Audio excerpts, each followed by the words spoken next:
आज आनंद भगवान के पावन उत्सव की जो 5 दिवसीय आराधना में हम संलग्न हैं, आज उस आराधना का द्वितीय दिवस है। एकाशन तप की आराधना से हम उस आराधना को संपन्न करने जा रहे हैं। अहिंसा के सफल आराधक थे वो, अहिंसा भगवती के पुजारी थे वो, मेरे आनंद भगवान। अगर हम उनके भक्त हैं तो आओ अणगार धर्म में प्रवेश करें, श्रावक धर्म में प्रवेश करें। गुरु के अनुगामी हो, सभी अनुगामी हैं। बहुत श्रद्धा का दीप जलता है भीतर में गुरु के नाम का, आनंद भगवान के नाम का। तो क्यों ना फिर इस आनंद जयंती पर हम श्रावक बन जाएं। आनंद जयंती के इस पावन अवसर पर क्यों ना हम श्रावक धर्म की आराधना करें। जिस पावन अहिंसा के संदेश से उन्होंने पूरे विश्व को पावन किया, उस आगार धर्म का पहला संदेश है प्राणातिपात। पहला संदेश है प्राणातिपात। प्राण जीवन शक्ति, अतिपात उसको नष्ट करना। जीवन शक्ति को कष्ट पहुंचाना, उसे नष्ट करना, राग के कारण और द्वेष के कारण। मेन तो ये 2 ही कारण हैं। राग में सारी वृत्तियां आ जाती हैं, चाहे वो देह की हैं, चाहे वो परिवार की हैं, चाहे वो मनोरंजन की हैं, चाहे वो कौतूहल की हैं। किसके कारण? राग के कारण ही सारी हिंसा, द्वेष के कारण ही सारी हिंसा होती है। जहां 10 प्राणों का वध हो रहा है वो हिंसा है। कितने प्राण हैं हमारे? गीता में भगवान श्री कृष्ण ने भी ये कहा है, 10 प्राण वध हिंसा। जहां 10 प्राणों का वध, वहां भी स्वीकार किया गया गीता में। सेम हमारी आत्मा की वैसी ही बात की है जैसे भगवान महावीर ने की है। जहां 10 प्राणों की हिंसा हो रही है। और एक बात याद रखना, जिसके शरीर में जितनी वेदना है, कष्ट है, जितनी बीमारियां हैं, वो पूर्व में या अभी वर्तमान में बहुत हिंसा में संलग्न है। जिसकी काया एकदम निरोग है, समझो उसने पूर्व में अहिंसा भगवती की सफल आराधना की है। जितनी हिंसा होगी उतनी शरीर में पीड़ा होगी, उतना रोग होगा, उतनी तकलीफ होगी। जितना अहिंसा धर्म का जीवों के प्रति जितनी करुणा होगी, जितनी दया, अहिंसा को दया भी कहते हैं। हमारे प्रश्न व्याकरण आगम में इस दया के 60 नाम हैं। 60 नाम से दया को, अहिंसा को जाना गया है। किसी भी धर्म और दर्शन में दया धर्म का मूल है। दया धर्म का मूल है, पाप मूल अभिमान। तुलसी दया न छोड़िए, जब तक घट में प्राण ओ मनवा, जब तक घट में प्राण। दया अगर किसी धर्म की फाउंडेशन है, जड़ है, मूल है, तो वो दया है। जब दया दिल में बसा ली जाएगी, जब दया दिल में बसा ली जाएगी, तब तेरे घर में खुशहाली आएगी,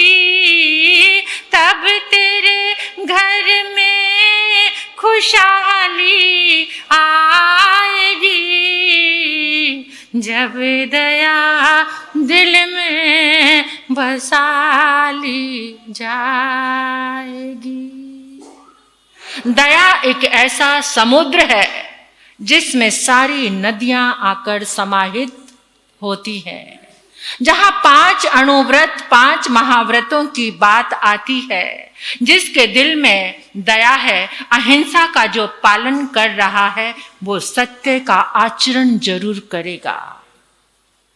जो अहिंसा को समझ चुका है वो सत्य जरूर बोलेगा, और जो सत्य बोलेगा वो चोरी नहीं करेगा, और जो अहिंसा का पालक होगा वो ब्रह्मचर्य के महत्व को जरूर जरूर समझेगा, और जो अहिंसा का पालक होगा नेचुरल उसके जीवन से परिग्रह, अपरिग्रह की धारणा, परिग्रह निकलता जाएगा।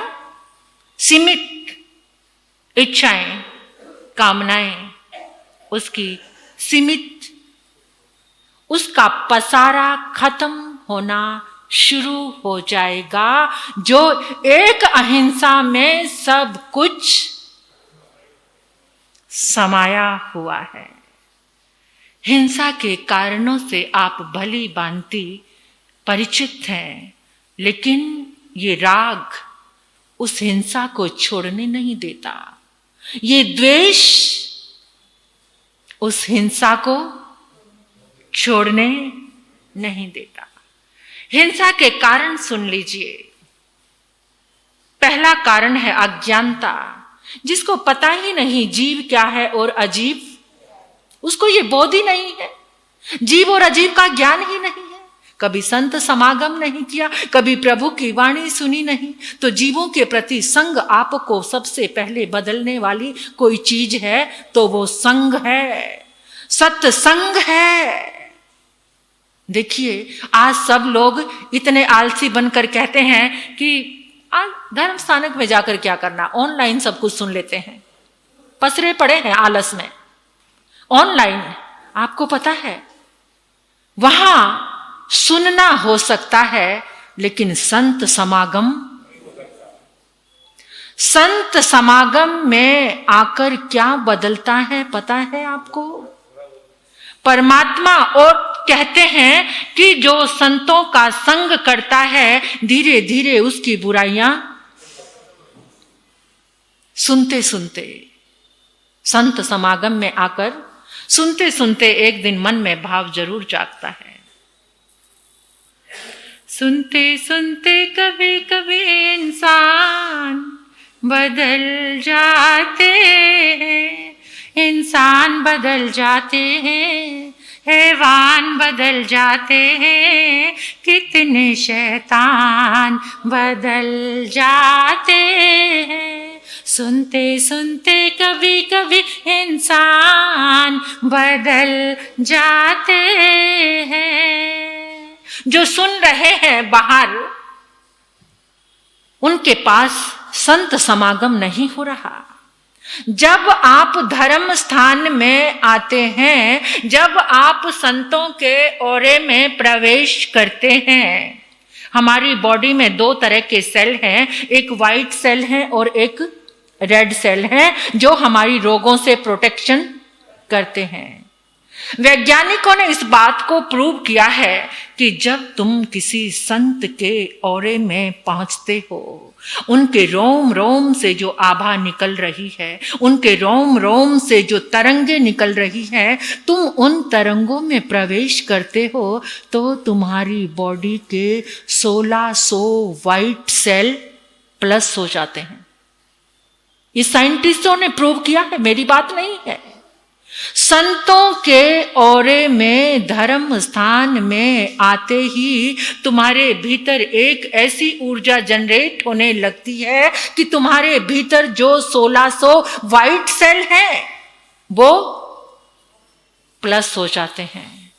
और जब तुम किसी कुसंगति में, किसी नेगेटिव व्यक्ति के पास जाकर बैठते हो तो तुम्हारी बॉडी के 1500 वाइट सेल माइनस हो जाते हैं, माइनस। इसलिए हमारी भारत की संस्कृति में शुरू से, जब हम स्कूल जाते थे ना, जब मैं स्कूल जाती थी, तो हमारी जो क्लास इंचार्ज थी, उस टीचर का नाम था सरोज रेलन। वो आते ही हमें सबसे पहली शिक्षा क्या देती थी? बेटा, सत्य संगति करना। सत्य संगति भगवान के चरण है और कुसंगति काली कोठरी के समान है। वो मैडम हमें बताती थी जब हम बहुत छोटे थे, 8th क्लास की बात है। वो बच्चों को ऐसी शिक्षा देते थे कि अगर तुम काली कोठरी में चले गए ना, कितना भी बचना, लेकिन जब तुम बाहर निकलोगे तुम्हारे कपड़े पे कहीं ना कहीं कोई ना कोई दाग। आजकल के बच्चों को ये बात समझ नहीं आती। अगर हम भी प्रवचन में ये बातें करें ना, हमारे साहब तो बहुत पुराने जमाने की बात करते हैं, उनको समझ आता है नेगेटिव और पॉजिटिव, ये समझ आता है। बात क्या है? घुमा फिरा के कान इधर से पकड़ो उधर से पकड़ो, उन शब्दों से, जो पुराने शब्द है ना, भले ही आज किसी भी तरीके से उनको परोसा जाए, लेकिन उनका बेस, कनेक्शन, सारा कुछ वहीं से जुड़ा हुआ है। तो इसलिए जब सहज भाव से तुम्हारी बॉडी में बिना किसी टॉनिक के, बिना किसी टैबलेट के, बिना किसी जूस फ्रूट के 1600 वाइट सेल बढ़ते हैं, तो सौदा घाटे का है या लाभ का है? लेकिन फिर भी विश्वास नहीं है, विश्वास नहीं है। अगर यही एक मैसेज फैल जाए कि आपके आरके में कोई पॉजिटिव मैसेज देने वाला मोटिवेशनल कोई आया है, तो कितने युवा सभी आ जाएंगे, सभी, चाहे जेब से पैसा खर्च करना पड़े। पर क्या है, कोई बात नहीं, महाराज जी तो फोकट के हैं, उनका तो काम ही बोलना है, देना। लेकिन समझो समय तो बीतता चला जा रहा है, क्योंकि जो चीज आसानी से मिल जाती है ना, उसकी वैल्यू कोई भी, पता नहीं कैसी मानसिकता हो गई है। जो खरीद कर मिलती है, जो खर्च कर मिलती है, उसकी वैल्यू करते हैं सब। और जो तप से, त्याग से, संयम से, मर्यादा से मिलती है, उसकी वैल्यू करने वाले आप सब हैं ना, जो बैठे हैं। कितने प्यारे हैं आप सब। नाज है मुझे इस धर्म सभा पर, आप कितने प्रेम से भरकर आते हैं, सभी कितने प्यारे हैं, और प्यारे हैं तो प्रेम से भरकर ही जाएंगे। इसलिए आपके प्रेम का अभिनंदन सुनने का। तो मैं आपको बात कह रही थी कि जब हम अहिंसा भगवती के सफल आराधक बनते हैं, तो हमारे रोग खत्म होने शुरू हो जाते हैं। अज्ञानता के कारण जीव हिंसा करता है, उसको जीव और अजीव का कुछ भी ज्ञान नहीं है। मोह के वशीभूत होकर बेटे को ये चाहिए, ये चाहिए। अपने जीवन का सूर्य अस्तता की ओर बढ़ रहा है, अस्त होने की ओर, फिर भी पुकार आ रही है पोते की। जो चीज हिंसा से भरी हुई है, फिर भी वो देने के लिए तैयार है। और भी मोह, अपनी देह का मोह के कितने सारे रीजन हैं। अपने शरीर का मोह, इसके कारण हिंसा हो रही है। परिवार का मोह, अपनी इच्छाओं की पूर्ति का मोह, उसके कारण एक ऐसी ऐसी चीजों का उपभोग कर रहे हैं व्यापार के लिए।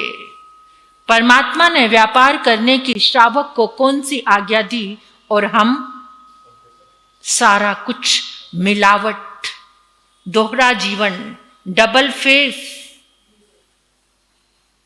कभी कभी मैं हैरान होती हूं कि जो 2 नंबर का काम करते हैं, आप सभी का काम कैसा है? पूरा 1 नंबर का है। बहनें कह रही हैं, आपको पता है या कमाने वालों को पता है? 1 नंबर का काम या 2 नंबर का? थोड़ा थोड़ा तो कुछ बीच में है। आप कितने नंबरी हैं? कितने नंबरी हैं आप? 2 नंबरी। महाराज साहब कौन से चाहिए? हाँ, 1 नंबर के। क्या बात है, आप तो बड़े सयाने हो। आप खुद 2 नंबरी और महाराज चाहिए। अरे 2 नंबर वालों का अन्न खाने वाले 1 नंबरी कैसे रहेंगे भाई? हाँ, जो माल 2 नंबर वालों का खाएंगे वो 1 नंबर के जैसा खाए अन्न वैसा हो जाए। फिर पहले तुम 1 नंबरी बनो तो इच्छा रखना कि महाराज आपका अन्न खाकर उसे पचाना, उससे साधना करना। इसलिए आज एक प्रतिज्ञा करके जाओ, जो भी साधु संत हैं कभी किसी की आलोचना नहीं करना, चाहे वो कैसी भी जो भी समाचारी में अपने आप के निर्वाह में लगे हुए हैं। आपके घर का अन्न खा रहे हैं वो फिर भी साधना कर रहे हैं। सबको आज प्रतिज्ञा करके जाओ इस धर्म सभा में, आप कभी किसी की आलोचना निंदा नहीं करेंगे। आपके पास कोई ज्ञान नहीं है, किसी के भीतर के भावों को जज करने की कोई ताकत हमारे पास, किसी का वेश देखकर आप कोई आलोचना मत करना। ये जिन शासन मरु देवी माता 16 श्रृंगार करके हाथी पर बैठी थी और उसको अपने बेटे से पहले ही वो मोक्ष में, ये जिन शासन है। यहां तो एक राजा अपनी पत्नी का श्रृंगार कर रहा था, केश बालों में, बालों को श्रृंगार रहा था। कौन सा राजा? रतिसार। और उसको क्या हो गया? वेश पर मत जाना। अंदर के भावों का कोई थर्मामीटर आपके पास नहीं है। लेकिन आज के जमाने में वो राजा रतिसार होता ना, और किसी को कह दो ऐसा, भाई ऐसी वेशभूषा में, सुटिड बुटिड राजा की पोशाक में, केवल ज्ञान, तो आप कहेंगे मैं नहीं मानता। आज की यह तर्कवादी जो आज की बुद्धि है। लेकिन ये होता है, इसलिए आप किसी की निंदा आलोचना मत करना। ये कहना उनके त्याग को वंदन। आज के इस भौतिकवादी युग में जहां आपके बच्चों के हाथ से एक पल भी मोबाइल छूटता नहीं, ये अपनी तप की, संयम की यथा योग्य आराधना में लगे हैं। सबका बहुत बहुत अभिनंदन। और वो भी हमारी 18 पापों की 2 नंबर की रोटी खा करके। बहुत मुश्किल है इसको पचाना। गृहस्थी तेरा टुकड़ा गज गज लंबे दांत, गृहस्थी तेरा टुकड़ा गज गज लंबे दांत, या तो कर प्रभु भजन नहीं तो काड़े आंत। ये आपकी रोटी, ये टुकड़े खाने कोई आसान नहीं है, आंतड़ियां निकाल देंगे ये। अगर इससे धर्म आराधना नहीं की जाए ना, तो आप लोगों के घर में नौकर बनना पड़ेगा आकर, तुम्हारे घर के बर्तन मांजने पड़ेंगे। अगर साधक गृहस्थी के घर से लाए हुए आहार से उस आहार को संयम में, मर्यादा में और तप, जप, आराधना में, अंदर के रस में डूबकर आराधना नहीं करता है, तुम्हारी रोटियों को पचाना कोई आसान। इसलिए सभी साधु संत यथा योग्य कोई ना कोई तप, और फिर तुमको जो देना, ये कर्ज जो मिल रहा है तुम्हें, इस कर्ज को उतारना। अगर ये कर्ज लेके चले गए तो बड़ा मुश्किल हो जाएगा, बहुत मुश्किल हो जाएगा। आभार, धन्यवाद। और इस धर्म के माध्यम से, तो इसलिए परमात्मा कह रहे हैं कि प्राणों का अतिपात करना छोड़ो, दया धर्म में प्रवेश करो। शारीरिक इच्छाओं की कामनाओं के लिए जो हिंसा, मैं आपसे पूछना चाहती हूं, सबसे बड़ा कॉस्मेटिक यूज कौन कर रहे हैं? अपने चेहरे को, आपकी बात नहीं है, दुनिया की बात कर रही हूं, दुनिया की बात। लेडीज तो करती हैं, जो फिल्म इंडस्ट्री में हीरो हीरोइनें करते हैं ना, मैं आपसे पूछना चाहती हूं उन पर बुढ़ापा नहीं आता?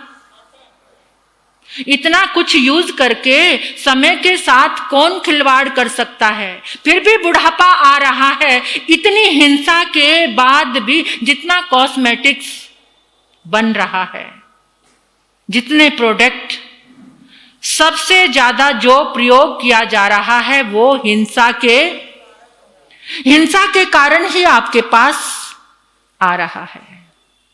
आचार्य भगवान शिव मुनि जी महाराज साहब का चेहरा देखो और किसी फिल्म स्टार का देख लो जो उनकी एज का, जो दिन रात ब्यूटी पार्लर को यूज कर रहे हैं, अपने चेहरे पर कुछ कुछ करा रहे हैं। आचार्य भगवान का चेहरा देखा आपने? 80+ होने के बाद भी कैसे देदीप्यमान गुरनी मैया के चेहरे को देख रहे हो आप? 8 दिन के बाद चेहरे पे पानी लगाते हैं, 8 दिन के बाद अपने चेहरे पर ये पानी लगाते हैं और चेहरा देदीप्यमान देख रहे हैं आप। ये संयम की, तप की, त्याग की ताकत कुछ अलग होती है। इसलिए अहिंसा धर्म में जन्म लेने वालों, कम से कम तुम तो अहिंसा धर्म में प्रवेश करो। शरीर का राख मनोरंजन के लिए हिंसा में संलग्न है लोग, मनोरंजन के लिए। कैसे? जानवरों को लड़ाना, क्या है वो, उसको देखना। ये जो एक साथ